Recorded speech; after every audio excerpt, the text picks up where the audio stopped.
Service Desk allows you to receive requests for service from your customers. Once you receive a request, it makes sure that you respond to them in a timely fashion. You're able to tell them what you're going to do to resolve their issue, and ultimately you're going to explain to the customer that you've resolved it and are they happy with the level of service they received. If they're happy, they can close off the request, not you. With each service request that comes through, there's different things you can do. So once you've got a request, you may have to talk to back-end staff, you may have to talk to people in the field. All this information, finding out, researching, investigating, understanding, is it a bug, is it an issue, is it a problem? All this information can be collated on the service request itself. So it can capture notes, and notes can be either private or public, so you can share this information internally with your team or you can share it with your customer. Each service request can be assigned to a particular person on your team. It's their responsibility and role and duty to complete that information and respond to the customer.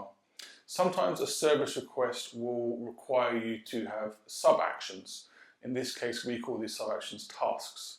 A task can be assigned to one or more people, and when they've completed their task, the next person can come on and complete their part of the process. When all the tasks are complete, you could say that the service request is now resolved as well, and therefore you can update the service request, which automatically updates the customer and tells them that the process is done.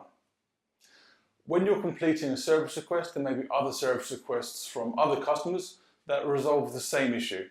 So what you can do is link multiple service requests together and enable you to close them all at the same time, or apply a note to all of them at the same time as well. When a service request requires someone to go out into the field, perhaps an inspection or a field service engineer, there's a module called Mobile Worker.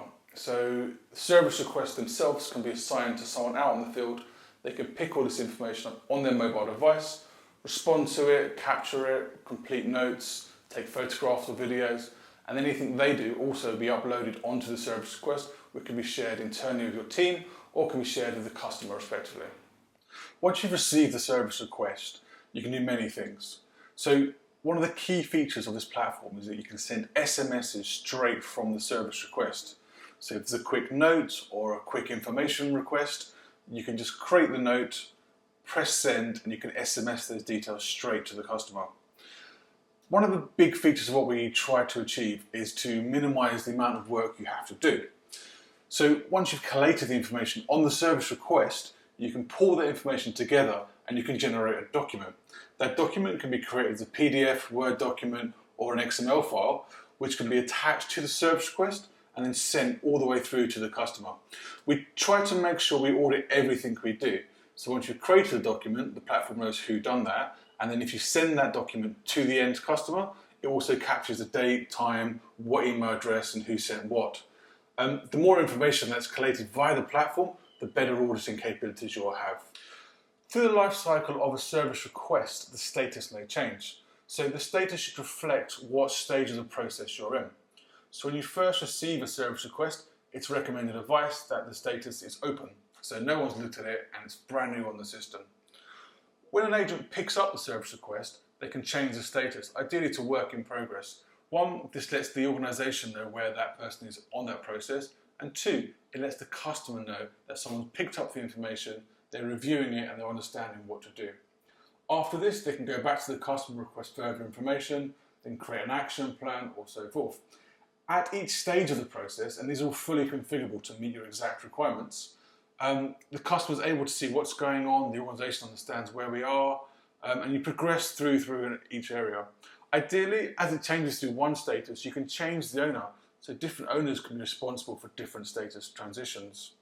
Ultimately, you change the service request to complete, which means as an organisation, you've done everything you feel the customer has asked you to do.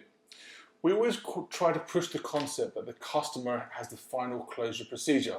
So the customer says, yes, I see that you've done all this work, and yes, it has met my requirements.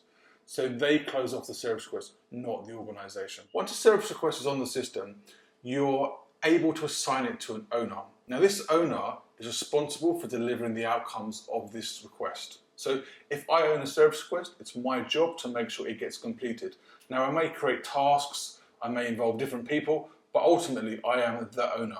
So if I want to, I can create tasks and I can assign owners to those tasks, and also I can apply contributors, so people who may help complete the task, but they're ultimately not responsible for it. The platform is designed to be multi-channel, and what this means is you're able to allow your customers to report issues to you via email, via the web, via the telephone system, or even via SMS or social media. A key channel that we try to push heavily is the ability to allow your customers to go onto your website and, using our forms, complete their issue. So they can submit what problems they've got. Now, depending on the type of service request you're allowing your customers to submit, you can configure what information you're interested in receiving. So if it's about a broken computer, you may ask questions: what type of computer is it, where is it located, the type of information, the keyboard, what you're trying to do, how you recreated the issue, or any screenshots that may help resolve that problem. Each process that you're trying to achieve is different.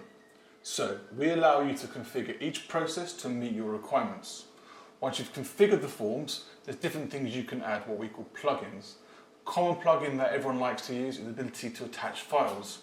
So during the process, you can upload documents, images, WAV files, XML files, anything to help you receive the problem and deal with it in a timely fashion.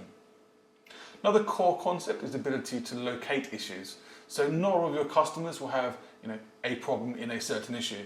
So it's important to allow the user to use a map to locate the issue, either it being a postcode or within a building, or even in an open space like a park or forest. Once they've picked the location, it makes your life a lot easier, that you know exactly where the issue is. You can do rules and regulations around, if it's this type of area, we do this; if it's in a building, we do that. But more importantly, you're able to locate the issue and find the problem and deal with it straight away. You're not looking around for the problem as they go. We try to encourage the use of allowing you to understand your customer's urgency or their priority for this request. So we have a concept of urgency and impact. So the customer's able to tell you how urgent their problem is, and then you can take that on board. And then, based upon you understanding the type of request and the information that's provided, you can provide an impact to the organisation to deliver that. So with the impact and the urgency, you're able to determine what the SLA should be. Now, the SLA basically says you're going to achieve what they're asking for in this given time frame.